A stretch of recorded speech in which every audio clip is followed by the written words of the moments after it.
اللہم صلی وسلم وبارک علی سیدنا محمد و علی آلہ وصحبہ وسلم رب اشرح لی صدری ویسر لی امری واحلل عقدۃ من لسانی یفقهوا قولی۔ بسم اللہ، سوال آپ لوگوں کی طرف سے آنے چاہیے بچے، جو سوال کرو بسم اللہ۔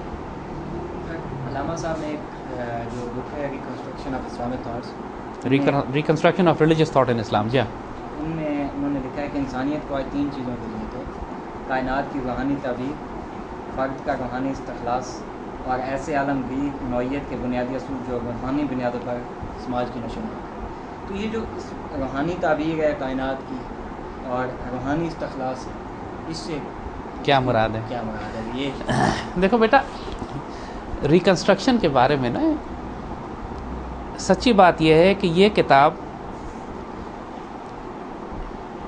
اقبال کی انٹلیکچوئل تھاٹ کی معراج پہ ہے۔ ایک ظاہراً مشکل کتاب ہے، ایسی کتاب ہے کہ جس کو خود اقبال کے بیٹے بھی کہتے ہیں کہ اس کتاب کے بہت سے چیپٹر اور پیراگراف ایسے ہیں کہ جو سمجھ ہی میں نہیں آئے کہ اقبال یہاں کیا کہنا چاہ رہے ہیں۔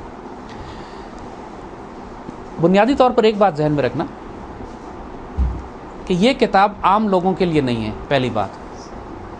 پہلی بات یہ عام لوگوں کے لیے نہیں ہے۔ دوسری بات، بنیادی طور پر یہ کتاب یا ان لوگوں کے لیے ہے جو مغربی ہیں یا وہ مسلمان جو مغرب زدہ ہیں۔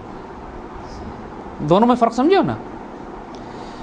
مسلمانوں کی جو ایلیٹ ہے، جو مسلمانوں کے پڑھا لکھا طبقہ ہے، چاہے وہ پولیٹیکل لیڈرشپ ہو، چاہے وہ اکنامک لیڈرشپ ہو، چاہے وہ جوڈیشل لیڈرشپ ہو، چاہے وہ اسپرچول لیڈر، چاہے وہ ریلیجس لیڈرشپ ہو، تمام کی تمام مغرب زدہ ہے۔ ہمارے جتنے تھنکرز ہیں، فلاسفرز ہیں، آج آپ دیکھتے ہیں وہ ہر مثال مغرب سے لے کر آتے ہیں۔ ہمارا پولیٹیکل سسٹم مغرب سے آیا ہوا ہے، ہمارا جوڈیشل سسٹم مغرب سے آیا ہوا ہے، ہمارا اکنامک سسٹم مغرب سے آیا ہوا ہے، اور ہمارے جتنی بھی پولیٹیکل ڈسکورس ہے ملک کے اندر، جتنی بھی ڈسکشن ہوتی ہے کہ جمہوریت اچھی ہے، کہ ڈیموکریسی اچھی ہے، کہ کیپٹلزم ہونا چاہیے، کہ یہ ساری اگر آپ حقیقت میں دیکھو تو یہ ساری مغربی ڈسکورسز ہیں، مغرب کی بحث ہے یہ، اسلام کا اس سے کوئی تعلق واسطہ نہیں۔ اور چونکہ یہ طبقہ مسلمان دنیا پہ حاکم ہے آج، لہٰذا آپ دیکھتے ہو کہ پوری مسلمان دنیا پہ جہاں جہاں بھی، چاہے کوئی ڈکٹیٹرشپ ہو یا ڈیموکریسی ہو، نظام کفر کا نافذ ہے یہ نہیں؟ تو اقبال کے کلام میں خاص طور پر ریکنسٹرکشن کے حوالے سے اس بات کو ذہن میں رکھو کہ یہ کتاب ایڈریس کرتی ہے یا مغرب کو، مغرب جو اسلام کے خلاف اعتراضات اٹھاتا ہے، مغرب جو اسلام پر آبجیکشنز لگاتا ہے کہ یہ دہشت گرد ہیں، تنگ نظر ہیں، ان لوگوں میں تجدید نہیں ہے، احیاء نہیں ہے، یہ ایک عقیدے کی بنیاد پر دنیا قائم کرنا چاہتے ہیں، ڈوگمے کی بنیاد پہ، عقیدے کی بنیاد پہ قائم کرنا چاہتے ہیں۔ سائنس ریشنلزم کو بلاتی ہے، سائنس عقلیت کو بلاتی ہے، ڈارون کی تھیوری ہونی چاہیے، انسان کو سائنس اور ٹیکنالوجی پہ زور دینا چاہیے، روحانیت کا اس میں کوئی دخل نہیں ہے۔ جو آج کی جدید دنیا کے المیہ ہیں، جو فساد ہے، وہ یہی ہے نا کہ ہر چیز سائنس کی بنیاد پہ ہونی چاہیے۔ تو اقبال نے یہ کتاب لکھی ان لوگوں کے لیے، ایک تو مغرب کا منہ توڑ جواب ہے، دوسرا ان مسلمانوں کو جو مغرب زدہ ہے۔ لہٰذا یہ بات کچھ پیرامیٹرز ڈیفائن کر لو کہ اقبال نے یہ کتاب لکھی کس کے لیے، بات سمجھے نا؟ جو اللہ اس کے رسول سے پیار کرنے والے مسلمان ہیں، جو عاشق مسلمان ہیں، جو مسلمان ملت ہے، جو مسلمان امت ہے، جو مسلمانوں کے اندر وہ لوگ ہیں کہ جو اسلام پر شرح صدر رکھتے ہیں، ایمان ہے، یقین ہے، ان کو کوئی ڈاؤٹ نہیں ہے، کوئی شک نہیں ہے، لیکن کمزور ہیں، ان کو زندہ کرنے کے لیے اقبال کا فارسی اور اردو کا کلام ہے۔ اس کی لمٹ سمجھ رہے ہو نا، کون سی کتاب کس کے لیے لکھی گئی ہے؟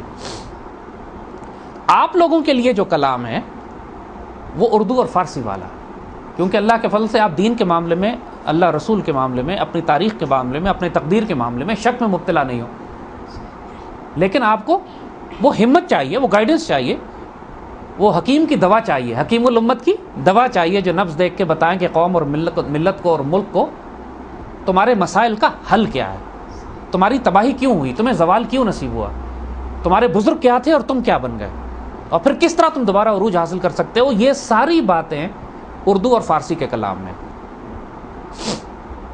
مگر انگریزی میں جو انہوں نے کتاب ریکنسٹرکشن آف ریلیجیس تھاٹ لکھی، جیسے بات کہی کہ اس سو کالڈ دانشور طبقے کے لیے جو بہت اپنے آپ کو فلسفی کہتا ہے، بہت بقرات کہتا ہے، یہ ہر مثال مغرب سے لے کر آتا ہے اور ہر بات کی دلیل مغرب کے فلسفیوں پہ رکھتا ہے، اس کا منہ توڑ جواب ہے یہ۔ آپ اس کتاب کا پہلے ہی چیپٹر اٹھا کے دیکھ لیجئے، اور وہ اس موضوع پر بات کرتا ہے کہ کیا روحانی طور پر آیا ہوا علم اور جو عقلی طور پر آیا ہوا علم ہے وہ آپس میں متصادم ہے یا نہیں. یعنی جو انٹلیکٹ سے انسان پہنچتا ہے اور جو وحی سے انسان کو علم حاصل ہوتا ہے، کیا اس میں آپس میں تصادم ہے یا نہیں. اب دیکھیں سب سے بڑی بحث یہی ہے نا کہ جو مغربیت والے ہیں، جو لبرل ہیں، جو سیکولر ہیں، جو لادین ہیں، وہ قرآن سنت کو وحی کا انکار کر دیتے ہیں اور اس کی بنیاد پر، عقل کی بنیاد پر اپنا معاشرہ قائم کرتے ہیں. اور مسلمان یہ کہتے ہیں کہ اپنے تمام معاشرے کی بنیاد وحی کی بنیاد پر رکھو جو قرآن میں نازل ہوئی ہے کہ نہیں. اگر آپ اس فرق کو ختم کر دیں تو جھگڑا ہی ختم ہو گیا. پھر تو جھگڑا ہی ختم ہو گیا. اگر ایک مغربی فلاسفر، مغربی تھنکر، ایک مغربی آئیڈیالوگ جو مغرب سے متاثر ہے، اگر وہ اقبال کی اس آرگومنٹ کو تسلیم کر لے کہ وحی سے جو علم آ رہا ہے وہ زیادہ ایڈوانس ہے، زیادہ ڈیولپڈ ہے، اور جو انسان عقل سے جو علم حاصل کرتا ہے صدیوں کے بعد وہیں پہنچتا ہے جہاں وحی لے کے گئی ہے، تو پھر تو مسئلہ ہی ختم ہو گیا نا. اب خود سوچو یہ بحث کس کے لیے؟ یہ بحث کیا یہ بحث آپ کے لیے، ان لوگوں کے لیے جو اللہ رسول پہ، قرآن پہ ایمان رکھتے ہیں؟ ان کے لیے ہے ہی نہیں، ہے کہ نہیں. تو لہٰذا اس لیے بہت ساری باتیں اس میں اقبال نے وہ کہی ہیں کہ جو ظاہری طور پر ایک عام مولوی کو سمجھ نہیں آتی، ایک عام شخص کو جو ٹریڈیشنل مذہبی مدرسے میں یا مذہبی کتاب میں پڑھ کر آتا ہے اس کو سمجھ نہیں آتی، چونکہ اقبال نے سمجھانے کے لیے سارے حوالے مغرب کے تھنکرز اور فلاسفرز کے دیے. خود مغربی معاشروں میں ایسے لوگ بستے ہیں وہاں پہ کہ جو اللہ کو تلاش کر رہے ہیں، جو اس بات کو مانتے ہیں کہ ہماری اقلیت پہ جو دوڑ ہے بہت دور تک نہیں جائے گی، ہم کو اس کے بعد کہیں پہ جا کے روحانیت کی طرف جانا پڑے گا. اور اس وجہ سے اقبال نے ان کے حوالے دے کے ثابت کیا ہے. ہم بھی تو جب کوئی بات بہت دلیل سے ثابت کرنا چاہتے ہیں جو ہمارے فیور میں ہوتی ہے تو ہم کہتے ہیں دیکھیں CNN نے یہ بات کہی ہے، تو BBC نے یہ بات کہی ہے کہ یہ بات دیکھیں مغرب کی پریس میں چھپی ہے کہ انڈیا ظلم کر رہا ہے. یعنی ہم پاکستانی جب کہتے ہیں کہ ظلم کر رہا ہے تو کوئی مانتا نہیں، لیکن واشنگٹن پوسٹ میں، وال اسٹریٹ جرنل میں یہ بات چھپ جائے کہ کشمیر میں ظلم ہو رہا ہے تو ہم سارے وہ سارا آرٹیکل سب کو دکھاتے پھرتے ہیں کہ دیکھو اب تو امریکن بھی یہ بات کہہ رہے ہیں. یہ فطرت ہے انسان کی نا. تو اقبال نے بھی یہی طریقہ کار اختیار کیا ہے کہ جو مغرب زدہ مسلمان ہیں ان کو حوالے بھی مغرب کے دیے. سمجھے نا بات آپ کی. تو یہ جو آپ نے سوال اٹھایا، اب ایک ایک کر کے پہلا نقطہ پڑھو. اب اس بیک گراؤنڈ کے ساتھ آپ کو یہ ساری بات سمجھ آ جائے گی. کائنات کی روحانی تعبیر. ایک سیکنڈ یہاں رک جائیں. کائنات کی روحانی تعبیر. اب آپ خود سمجھ گئے اس سوال کا جواب. اب ساری تمہید باندھنے کے بعد آپ کو مطلب خود ہی سمجھ میں آ گیا، اس کا جواب دینے کی ضرورت ہی اب نہیں ہے. ایک کائنات کی عقلی تعبیر ہے، بگ بینگ تھیوری، دھماکہ ہو گیا، کائنات بن گئی، سیارے بن گئے، ستارے بن گئے، سب کو خود کیڑا مکوڑا خود بخود پیدا ہو گیا، انسان بھی خود سے پیدا ہو گیا. ایک روحانی تعبیر ہے. روحانی تعبیر کیا ہے؟ کہ میرے اللہ نے اس کائنات کو تخلیق کیا، اور جو کچھ اللہ تعالیٰ نے بنایا یہ کھیل تماشا نہیں بنایا. انسان کو بھیجا گیا اس دنیا میں ایک امتحان اور آزمائش کے لیے. آدم علیہ السلام کی تخلیق سے لے کر آج تک ایک پورا نظام ہے جو اللہ تعالیٰ چلا رہا ہے. پھر اس نے انبیاء کو ایک پوری ترتیب بھیجی جو انسان کو ہدایت اور رہنمائی اور گائیڈنس دیتی ہے. پھر کتابیں نازل فرمائیں. یہ جو کائنات کی تخلیق کا سارا تصور ہے یہ ہے کائنات کی روحانی تعبیر. اب سمجھ آ گئی بات؟ جو عقلی تعبیر ہے وہ یہ ہے کہ انسان دھماکے سے پیدا ہو گیا، سیکولر ہے، لادین ہے، اللہ کا کوئی وجود نہیں ہے، سب کچھ خود بخود ہی چل رہا ہے، نہ آخرت ہے، نہ دوزخ ہے، نہ حساب ہے. یہ عقلی تعبیر ہے. یہ بھی تو ہے نا آخر کہ دین کو سیاست سے الگ کر دو، دین کو معاشرے، لیکن دین وہ ایک مذہبی معاملہ، ذاتی معاملہ، انسان اپنے خیال میں کچھ تصور بنا لیتا ہے. لیکن اللہ تعالیٰ کا وجود، یعنی یہ تصور کہ اللہ نے انسان کو پیدا نہیں کیا، انسان نے اللہ کو پیدا کیا. آج کل کا سیکولر کانسیپٹ یہی ہے نا، it's the man who's created God. ہے کوئی نہیں، انسان نے سوچ لیا کہ خدا کوئی چیز ہے. لیکن جو روحانی تعبیر ہے کائنات کی، تو المیہ یہی ہے کہ پوری کائنات کو آپ پہلے لے کر آئیں اس تصور پر کہ کائنات کی ایک روحانی تعبیر کرنی ہے آپ نے. Spiritual interpretation of cosmos.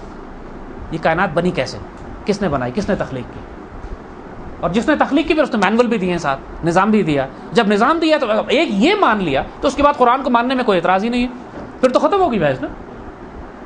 تو پہلے تو آپ کو یہ تسلیم کرنا کہ اس کائنات کی ایک روحانی تعبیر ہے.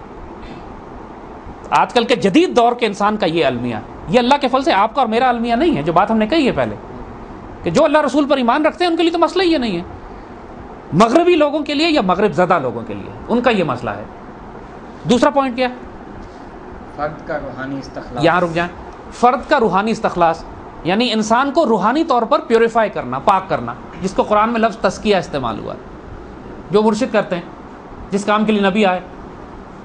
پہلی بات اگر یہ مان لیتے ہیں آپ کہ قرآن اللہ رسول کی کتاب ہے تو سیکنڈ فیز یہ ہے کہ اس کے مطابق عمل شروع کریں، تربیت کریں اپنی. یہ دوسرا فیز ہو گیا. اب تو خود بخود سمجھ آنے لگے گی بات آپ کو. فرد کا روحانی استخلاص، کوئی ایسے لوگ ہونے چاہیے جو نگاہ بلند، سخن، دل نواز، جاں پرسوز قوم پیدا کرے. کوئی ایسے لوگ ہونے چاہیے جو قہاری، غفاری، قدوسی اور جبروت نسل پیدا کریں، نرم دم گفتگو، گرم دم جستجو ہو، نرم رزم ہو یا بزم ہو، پاک دل پاک باز. اختصاص یہی ہے نا، پاک دل ہو پاک باز ہو. اب آپ کو خود سمجھ میں آنے لگے گا. اقبال نے وہی باتیں کہی ہیں جو نارمل سارے کلام میں، لیکن ذرا انگریزی مشکل استعمال کی ہے اور حوالے مغرب کے دیے. بات ہم کر رہے ہیں، ایک دفعہ اگر سمجھ میں آ جائے کہ اقبال ایڈریس کس کو کر رہے ہیں، پھر اس کو سمجھنا آسان ہو جاتا ہے آپ کے. پہلی بات یہی کہی کہ ایک اسپرچول انٹرپریٹیشن آف کاسموس، پوری کائنات کی ایک روحانی اس کی ایک انٹرپریٹیشن، تعبیر. پھر ایک فرد کا، اس کی تربیت، اس کا استخلاص. قرآن میں ایک آیت ہے، اللہ للہ دین الخالص، اچھی طرح جان لو کہ اللہ کے لیے خالص دین ہے. عباد اللہ المخلصین، قرآن میں لفظ استعمال ہوا، اللہ کے خالص بندے، مخلص، ناٹ مخلص. مخلص اخلاص والا ہوتا ہے، مخلص پیوریفائڈ، خالص ہو چکا. یہی لفظ استعمال کیا ہے نا اقبال نے. اور تیسرا عالمگیر نوعیت کے بنیادی اصول جو روحانی بنیادوں پر سماج. ایگزیکٹلی، عالمگیر نوعیت پر وہ بنیادی اصول جو روحانی بنیادوں پر معاشرے کی تعمیر کریں. اب وہی بات آ گئی ساری. عالمگیر اصول، انسانی اصول جو روحانی بنیادیں پر معاشرے کی تعمیر کریں، جس کو ہم کہتے ہیں خلافت علی منہاج النبوہ. وہ خلافت جس کی بنیاد نبوت کی تعلیم پر ہو، نبوت کی بنیاد پر ہو. عالمگیر اصول یہی مطلب ہے، ایسے پولیٹیکل، اکنامک، جوڈیشل سسٹم، ایسے انسانی آپس کے معاشرے اور تعلقات. آج پوری دنیا میں فساد ہے یا امن ہے؟ بتاؤ. فساد ہے. اکنامک فساد بھی ہے، جنگی فساد بھی ہے، اخلاقی فساد بھی ہے. یہی مچ گیا نا. تو جو عالمگیر اصول ہے، اگر آپ نوٹ کرو کہ تمام انسانیت میں انسانیت کے اصول کامن ہیں. ہر معاشرے میں، چاہے مسلمان ہو، غیر مسلم ہو، مشرق کا ہو، مغرب کا ہو، قتل نہ کرو، چوری نہ کرو، برائی بدکاری نہ کرو، جھوٹ نہ بولو. جو انسانی اصول ہیں وہ کامن ہیں، عالمگیر اصول ہیں. یہ صرف قرآن کے اصول نہیں ہیں، انسانیت کے اصول ہیں. اور پھر ان اصولوں کی بنیاد پر انسان کو اکٹھا کریں. آپ بھائی تم بھی مانتے ہو نا، تعالوا الی کلمۃ سواء بیننا و بینکم، اس کلمے کی طرف آؤ جو ہمارے اور تمہارے درمیان کامن ہے. غیر مسلموں کو تو دعوت یہی سے دی جاتی ہے نا، آؤ بھائی عالمگیر اصولوں پہ اکٹھے ہو جاتے ہیں. Universal declaration of human rights, جو مرضی نام دے دیں، کہ عورتوں پہ ظلم نہیں کریں گے، بچوں پہ ظلم نہیں کریں گے، کسی انسان کو بھوکا نہیں رہنا، کوئی معاشرے پہ ظلم نہیں کرے گا، کوئی پیسہ چند ہاتھوں میں جمع نہیں ہوگا، لوگوں کا استحصال نہیں کیا جائے گا، جو بے جائے لوگوں کی جان مال عزت آبرو پہ حملے نہیں کیے جائیں گے. یہ تو سارے لوگ اس بات پہ ایمان رکھتے ہیں. اور پھر اس پر ایک روحانی معاشرے کی تشکیل، ایک ایسا معاشرہ جس کی بنیاد خلافت راشدہ پر ہو. ایگزیکٹلی یہ ساری باتیں آپ کو پہلے سے معلوم ہیں، اس میں کوئی بات نئی نہیں ہے. یہی آپ کی زندگی کا مقصد ہے، یہی آپ کر رہے ہو. تکمیل پاکستان مشن کا نام اٹھا لیں آپ، دنیا میں کہیں بھی کوئی اچھی اسلامی تحریک اٹھتی ہے اس کا مشن اٹھا لیں. مقصد سب کا ایک ہی ہے کہ معاشرے کی تطہیر کر کے، معاشرے میں افراد کو پاک کر کے ایک ایسا معاشرہ قائم کیا جائے کہ جس کی بنیاد روحانی ہو. جب ہم پاکستان کی بات کرتے ہیں تو ہم کہتے ہیں نا کہ پاکستان کی نظریاتی اور روحانی اساس، جس پر بڑا لبرل سور کرتے ہیں کہ کون سی روحانی اساس لے کر آ گئے پاکستان کی تو کوئی روحانی اساس ہی نہیں ہے. اقبال کیا بات کر رہے ہیں؟ بار بار لفظ اسپرچول استعمال کرتے ہیں، روحانی استعمال کرتے ہیں. حتیٰ کہ ڈیموکریسی کو بھی اقبال نے کہا ہے روحانی، اسپرچول ڈیموکریسی ہونی چاہیے. Again spiritual democracy is just another word for خلافت راشدہ. یہ ڈیموکریسی تو سیکولر ہے، لا دین ہے، اسپرچول تو نہیں ہے. انہوں نے کہا اس کو اسپرچول بنایا. اسپرچول کا مطلب ہے کہ اس میں وہ بندے آئیں جن کی تطہیر ہو چکی ہو، جو پاک لوگ ہوں، جو صاف ستھرے لوگ ہوں، جو آگے آئیں. اس سے وہ عالمگیر معاشرہ تشکیل دے جو انسانی بنیادوں پر ایک روحانی معاشرہ قائم کرے. اب ساری باتیں سمجھ میں آ گئی یا نہیں؟ بالکل واضح ہو گیا. تو اقبال وہی بات کر رہے ہیں کہ جو قرآن پاک میں حضور صلی اللہ علیہ وسلم کے حوالے سے جو آیتیں مختلف اوقات پہ آئی ہیں، جن کا مفہوم یہ ہے کہ الکتاب کی تعلیم دے رہے ہیں، حکمت سکھا رہے ہیں، تزکیہ فرما رہے ہیں. یزکی کی مخلص بنانا، کسی انسان کو مخلص بنانا، پیار صاف ستھرا کرنا، پاکیزہ کرنا، اس کا تزکیہ کرنا ہے. تزکیہ کر رہے ہیں. اور یہی اقبال بات کر رہے ہیں کہ انسان کو پہلے یہ یاد دلانا مقصود ہے کہ تمہاری زندگی کا مقصد ایک روحانی ڈائمنشن پہ ہونا چاہیے، جو نازل ہوئے نظام اللہ تعالیٰ کی طرف سے. اس کے بعد تربیت ہو تمہاری اس کے مطابق، پھر معاشرہ ایسا قائم ہو. یہی اسٹیپس ہیں، اس کے علاوہ کوئی اسٹیپ ہی نہیں. لیکن اقبال نے جیسے بات کی کہ انہوں نے اتنی موٹی انگریزی میں اور مشکل انگریزی میں بات کی ہے کہ جو لوگ انگریزی سے متاثر ہوتے ہیں، جو لوگ مغربی حوالوں سے متاثر ہوتے ہیں، ذرا ان کے دماغ میں بھی یہ بات چلی جائے. ورنہ ایک عام مسلمان کے لیے تو یہ بات قرآن و سنت کے حوالے سے کوئی شک ہے ہی نہیں.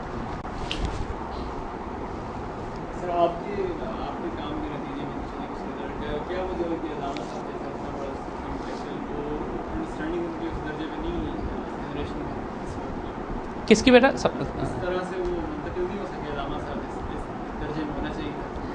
بیٹا بات یہی ہے نا کہ مجھے بتاؤ کہ لیاقت علی خان کے بعد پاکستان کے اندر کوئی ایسا آئیڈیالوگ، کوئی ایسا تھنکر پیدا ہی نہیں ہوا کہ جو اتنی ہائر ویلیوز کے اوپر اتنے اونچے ویژن اور مشن کے ساتھ اس امت کی تعمیر کرنے کی خواہش رکھتا۔ جنرل ضیاء بہت سنسیئر تھے، انہوں نے بہت اچھی بنیاد ڈالنے کی کوشش کی، مگر ان کے پاس لوگ ہی نہیں تھے۔ اور پھر جنرل ضیاء کا سارا فوکس رہا فورن پالیسی پہ زیادہ، افغانستان، ایران، انڈیا، پاکستان، یہ سینٹرل ایشیا، انڈیا کو روکنا، مسلم دنیا کو اکٹھے کرنا، ایران عراق جنگ، اس زمانے میں پوری مسلم دنیا میں بہت فساد تھا، ان کا فوکس وہاں زیادہ رہا۔ پاکستان کے دفاع کے معاملات میں وہ زیادہ الجھے رہے۔ پاکستان میں صرف وہ بنیاد قائم کر سکے، صرف بنیادی حرام اور حلال کی، پردے کی، حجاب کی، تھوڑی سی نمازوں کا سلسلہ شروع ہوا، زکوٰۃ کا نظام ہوا، کچھ قوانین بنانے کی کوشش کی گئی، مگر ان کے پاس ٹیم ہی نہیں تھی۔ جو قانون بھی بنے وہ غلط بن گئے، جن لوگوں نے بنائے ظاہر وکیل ہوتے ہیں وہ لوگ، وکلاء نے قانون لکھے غلط لکھے، بعد میں فساد بن گئے وہ۔ تو المیہ یہی ہوا کہ لیاقت علی خان کے بعد، لیاقت علی خان ہم کیوں کہہ رہے ہیں، اس کی مثال دلیل یہ ہے، اور یہ بات ہم دلیل سے کر رہے ہیں، آپ کو اختیار ہے جائیں اس کا ثبوت دیکھیں کہ آبجیکٹو ریزولوشن قرارداد مقاصد جب پیش کی گئی، اس سے پہلے لیاقت علی خان نے ایک تقریر کی تھی، اور وہ تقریر پڑھنے والی ہے۔ لوگ بات کرتے ہیں کہ پاکستان کی تاریخ کی عظیم ترین تقریروں میں سے ایک تقریر تھی ایوب خان کی، وہ تقریر تھی جو 1965 کی لڑائی میں انہوں نے صبح 9 بجے کی، کہ جس کے بعد پوری قوم کھڑی ہو گئی۔ میدان جنگ کے لحاظ سے تو یقیناً وہ تقریر بڑی شاندار تھی، لیکن قوم کی نظریاتی اور روحانی تربیت کے حوالے سے جو شاندار ترین تقریر قائد اعظم کے بعد اگر کسی نے کی ہے تو لیاقت علی خان کی وہ تقریر تھی جو قرارداد مقاصد پیش ہونے سے پہلے آپ نے کی، جس کے بعد قرارداد مقاصد پیش کی گئی ہے۔ اور اس میں وہ یہ بات کہتے ہیں کہ ہمیں اللہ نے ایک حیران کن موقع دیا ہے، تاریخی موقع دیا ہے، کہ جو ماضی میں قرون اولیٰ میں ہم نے جو عروج حاصل کیا تھا، اب ہمیں اللہ نے موقع دیا ہے کہ ہم اس سے زیادہ عروج حاصل کر سکیں۔ ایک موقع ہمیں مل چکا ہے، اسی لیے ایک ملک ہمیں مل گیا ہے، ہم نے اس کی نظریاتی سمت طے کر دی ہے، قرارداد مقاصد پیش کر رہے ہیں، اور اس کے بعد اب اس ملک کو ہم نے اس پہ تعمیر کرنی ہے۔ اس کے پیش کرنے کے فوراً بعد سال 1.5 بعد آپ کو شہید کر دیا گیا، معاملہ ہی ختم ہو معاملہ۔ اور ریکنسٹرکشن آف، جس طرح اسی اقبال کی اس کتاب کے اوپر reconstruction of religious thought in Islam کے اوپر ہی قائد اعظم نے پاکستان بننے کے بعد 2 ڈپارٹمنٹ قائم کیے تھے، باقی تو پہلے انگریزوں کا نظام چل رہا تھا، قائد اعظم نے 2 ڈپارٹمنٹ قائم کیے تھے۔ ایک ڈپارٹمنٹ تھا ISI جو ملکی دفاع کے لیے تھا، دوسرا ڈپارٹمنٹ تھا ڈپارٹمنٹ آف اسلامک ریکنسٹرکشن۔ آپ نوٹ کرو گے اسی کتاب کے اوپر بنیاد بنا کر محمد اسد کو، لیوپولڈ ویس جو جرمن لیوپولڈ ویس سے کنورٹ ہو کے محمد اسد بنے، علامہ اقبال کے پاس آئے، اقبال نے ان کی تربیت کی، اقبال نے کہا انڈیا میں رکو، پاکستان بن رہا ہے، تمہاری ضرورت پڑے گی، پاکستان بنا۔ یہ قائد اعظم نے پھر ان کو رسپانسبلٹی دی کہ قوم کی نظریاتی اور روحانی تربیت کرنی ہے۔ اب سوچیں آپ، اس پر کام شروع کیا تھا ہمارے بزرگوں نے، قائد اعظم نے کام شروع کیا، علامہ محمد اسد کو سازش کے ذریعے یہاں سے نوکری سے فارغ کرا کے انہوں نے کہا جی غیر ملکی آدمی ہے، انگریزی اچھی بولتا ہے، مغرب کو جانتا ہے، اس کو یونائٹڈ نیشنز میں بھیج دیتے ہیں۔ ان کو اٹھا کے یونائٹڈ نیشنز بھیج دیا، اور ان کا جو ڈپارٹمنٹ تھا ڈپارٹمنٹ آف اسلامک ریکنسٹرکشن، اس کو آگ لگا دی گئی اور اس کے سارے کاغذات جلا دیے، سارا کام ہی ختم کر دیا۔ وہ کاغذات کچھ اب بچ کے نکلے ہیں ماشاءاللہ، اور یہ مقبول جان صاحب نے کچھ نکالے ہیں، انہوں نے ہمیں کچھ کاپیاں دی ہیں، وہ انشاءاللہ وہ پڑھو ان کو، تو بالکل سارے وہی تصورات ہیں جو علامہ اقبال نے جو کانسیپٹ دیے تھے، ان کی بنیاد پر ایک معاشرے کو جو تعمیر کرنا تھا اس کے لیکچرز ہیں، باقاعدہ ریڈیو پاکستان سے انہوں نے لیکچر دیے، 10-12 لیکچر اس وقت کے نکلے، وہ انشاءاللہ بھی آپ کو مل بھی جائیں گے، وہ آپ کو نیٹ پہ آ جائیں گے، ان کو بھی دیکھنا۔ وہ سارا ریکنسٹرکشن کی انٹرپریٹیشن ہے کہ آج اس کو اپلائی کیسے کرنا۔ تو قائد اعظم نے کوشش کی، محمد اسد نے کوشش کی، لیاقت علی خان نے کوشش کی، اور اس کے بعد معاملہ دبا دیا گیا، اور اس کے بعد 63 سال گزر گئے، آج تک نہ کلام اقبال کو زندہ کیا گیا، نہ ریکنسٹرکشن کو زندہ کیا گیا، نہ اقبال کی سوچ کو زندہ کیا گیا۔ یہ اٹیمپٹ اب ہوئی ہے پچھلے 4-5 سال میں، نوجوان نسل نے پھر اٹھایا ہے اقبال کو، ماشاءاللہ۔ وہ جو ڈسنا سوسائٹی ہے، doctor Iqbal society of North America, اب ماشاءاللہ international society of doctor Iqbal بن گئی، تو وہ 3.5-4 لاکھ ممبرز بچے اس کے ماشاءاللہ فیس بک پہ ہیں، وہ اقبال کے پیج ہیں، اب اقبال زندہ ہو رہے ہیں دوبارہ۔ ہم نے ماشاءاللہ اقبال کا مشن سٹارٹ کیا پاکستان میں، ڈاکٹر اسرار اس سے پہلے کام کرتے رہے، تو اقبال کو الحمدللہ اب اللہ تعالیٰ زندہ کر رہا ہے، اور یہ ایک بہت بڑی نشانی ہوتی ہے، جس طرح بادل اللہ بھیجتا ہے نا بارش سے پہلے، نشانی ہوتی ہے، اقبال کو زندہ کرنا ایک نشانی ہے کہ اب قوم کے عروج کا وقت شروع ہو رہا ہے، اس کے بغیر ہو نہیں سکتا۔ پاکستان کا بننے سے پہلے بھی اقبال کو ہونا تھا، اور اس کے بعد ہمارے بڑے وہ ساری بنیادیں رکھ گئے، ڈپارٹمنٹ آف اسلامک ریکنسٹرکشن بھی ہو گیا، قرارداد مقاصد بھی پیش کر دی گئی۔ قرارداد مقاصد سے پہلے لیاقت علی خان نے جو ویژن تھا ہمارے بڑوں کا، فاؤنڈنگ فادرز کا، وہ تک بیان کر دیا اس تقریر میں۔ آج جا کے نکالنا اس تقریر کو، ذرا پڑھو تو صحیح، نیٹ پہ ہے وہ، لیاقت علی خان کی وہ تقریر. اور پھر آپ کو اندازہ ہوگا کہ ہمارے بڑوں نے کتنی کوشش کی. اب یہ نسل، اب یہ کام آپ لوگوں کے ذمہ پڑ گیا. اب زندہ کرو اقبال کو بھی، اقبال کے ویژن کو بھی، ان کے مشن کو بھی. وہ کام جو محمد اسد چھوڑ گئے تھے، جو اقبال چھوڑ گئے تھے، جو لیاقت علی خان سے رہ گیا تھا، اس سارے کام کو میری جان اب دوبارہ زندہ کرنا ہے. ریکنسٹرکشن بے شک پڑھو، مگر حقیقت یہ ہے کہ اس کے اندر ساری وہی باتیں لکھی ہیں جو آپ کو پہلے سے پتا، کیونکہ وہ ساری جنہوں نے کلام اقبال اردو میں اور فارسی میں پڑھا ہے، جنہوں نے ہمارا اقبال کا پاکستان پروگرام دیکھا ہے، جس نے اقبال پر اسرار دیکھا ہے، جو کلام اقبال کی ماشاءاللہ ساری ڈائمینشنز کو اب فالو کر رہا ہے، اس کے لیے ریکنسٹرکشن میں کوئی نئی بات نہیں ہے. وہی باتیں ہیں مشکل انگریزی میں مغربی فلسفے کو بنیاد بنا کر. نتیجہ آخر میں یہ نکلتا ہے کہ اللہ اس کے رسول کے بغیر تمہارا کوئی گزارا نہیں ہے. مسلمانوں کی ایک جماعت کا تزکیہ اور تربیت کرنے کی ضرورت ہے. اس کے بعد مسلمان ریاستوں کو مضبوط کرنا ہے. پھر مسلمان ریاستیں آپس میں مضبوط ہو کے ایک اتحاد بنائیں گی جو آخر میں جا کے یونائٹڈ اسٹیٹس آف اسلام بن جائے گا. یہ ہے ریکنسٹرکشن کا جسٹ. پوری ریکنسٹرکشن کا جسٹ ہے وہ ہم نے آپ کو دے دیا. اب ایک ایک کر کے چیپٹر پڑھتے رہو، آپ کو یہی باتیں ملیں گی اس میں. اقبال نے اسی ریکنسٹرکشن میں یہ بات کہی ہے کہ اسلامی ریاستیں بن چکی ہیں، لہٰذا اب نیشن سٹیٹس آ چکی ہیں، ویزا پاسپورٹ بیچ میں آ چکے ہیں، مسلمانوں میں رابطہ توڑ دیا گیا ہے. تو بہتر اب یہی ہے کہ پہلے اپنے آپ کو منظم کرو، اس کے بعد آپس میں الائنسز بناؤ، دفاعی تعاون کرتے جاؤ. جس طرح یورپین ایگزیکٹلی یہی بات یقین کرو گے کہ یورپ نے قبول کی ہے. 1945 میں یورپ تک ٹوٹ پھوٹ تباہ و برباد ہو گیا تھا، پورا یورپ تباہ ہو گیا تھا نا. اس کے بعد یورپ کے الگ الگ نیشن سٹیٹس تھیں، انہوں نے اپنی اپنی نیشن سٹیٹ کو بلڈ کیا. جب بلڈ کر لیا تو پھر یورپین یونین بنایا، جس میں ویزا پاسپورٹ ختم کر دیا، common economy, common defence, common travelling, visa passport ختم، کامن ملٹری، نیٹو بنائی. چونکہ اس نظام کی بنیاد سود اور ربا کے اوپر تھی، لہٰذا وہ کولیپس کر گیا. اس کا معاشرہ، اخلاقیات تباہ ہو گئی. اقبال تو روحانی معاشرے کی جب بات کرتے ہیں تو پہلے تو اخلاقیات کی بنیاد آتی ہے، حرام اور حلال کی تمیز آتی ہے. جس معاشرے میں حرام و حلال کی تمیز نہ ہو، جو مرضی پالیسی بنا لیں، اس نے تباہ ہو جانا ہے. چاہے 10 سال بعد ہو، چاہے 50 سال بعد ہو، چاہے 100 سال بعد ہو، چاہے 300 سال بعد ہو. رومن امپائر کئی سو سال چلی، لیکن اس کی بنیادیں حرام تھیں، ظلم کے اوپر تھی. مگر کم از کم اس کا لا مضبوط تھا، قانون بڑی شدت سے نافذ کرتے تھے وہ. جب بھی آج دنیا میں رومن لا چل رہا ہے نا، پوری دنیا میں جو آج کل لا چلتا ہے وہ رومن لا ہے. پاکستان میں جو اینگلو سیکسن لا ہے، اس کی بنیاد رومن ہے. پاکستان میں جو یہ الیکشنز ہیں، ڈیموکریسی ہے، پارلیمنٹ ہے، سینیٹر ہے، یہ ساری رومن اصطلاحیں ہیں. یہ کم وقت روم سے اصطلاحیں لاتے شرم محسوس نہیں کرتے، خلافت راشدہ کی اصطلاحوں پہ جان نکلتی ہے ان کی. یہ ساری اصطلاحیں، سینیٹرز، پارلیمنٹیرینز، سینٹ، یہ سب رومن اصطلاحیں ساری.